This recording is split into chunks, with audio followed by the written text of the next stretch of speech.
취업 컨설팅 레주메이크와 함께 경력 기술서 쉽게 쓰는 방법에 대해 알아보도록 하겠습니다. 국영문 이력서 자소서를 쓰기 전 밑바탕은 바로 경력 기술서입니다. 경력 기술서는 이직자들의 전유물이 아닙니다. 신입에게도 반드시 필요한 문서인데요. 신입 지원자들은 경력 기술서라는 것 자체에 대한 감이 없기 때문에 더욱 쉽게 경력 기술서 쓰는 방법을 레주메이크에서 준비해 보았습니다. 첫 번째로는 초등학생 그림 일기처럼 쓰셔야 합니다. 여러분, 초등학생 때 썼던 일기장 기억나시나요? 날짜, 날씨, 오늘의 중요한 일, 오늘의 착한 일부터 오늘의 반성과 할 일을 적는 칸이 있었는데요. 자신의 경력을 쓸 때도 마찬가지입니다.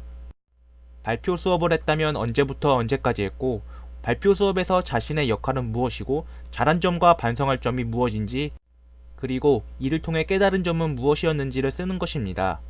기억은 금세 휘발되기 때문에 프로젝트를 할 때마다 이런 방법으로 적어두면 훗날 기억나지 않는 세세한 감정과 상황까지 써있기 때문에 도움이 됩니다.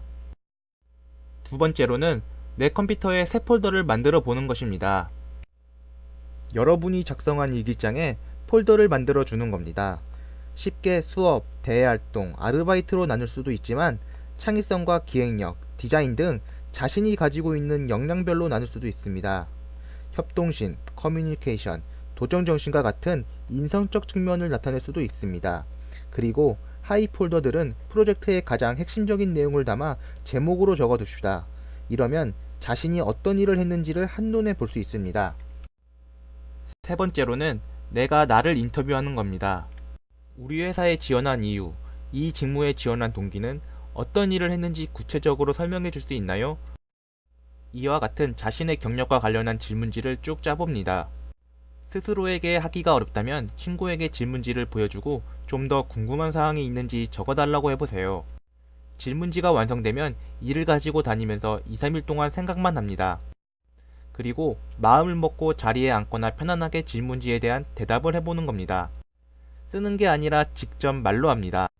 대신 이를 녹음하고 녹음한 내용을 들으면서 파일에 그대로 옮기는 작업을 합니다. 혹시라도 혼자 이렇게 묻고 대답하는 게 어색하다면 친구에게 질문지를 읽어달라고 하세요. 서로 이야기하듯이 편안하게 하다 보면 자신의 역량은 무엇이고 무엇을 잘했고 못하는지 앞으로 어떤 방향으로 나아가야 하는지를 자연스럽게 경력 기술서의 보완점을 찾게 됩니다. 지원하고자 하는 직무에 맞는 경력들을 뽑아내 작성하는 겁니다. 이 과정이 사실 가장 어렵고 힘든 작업입니다.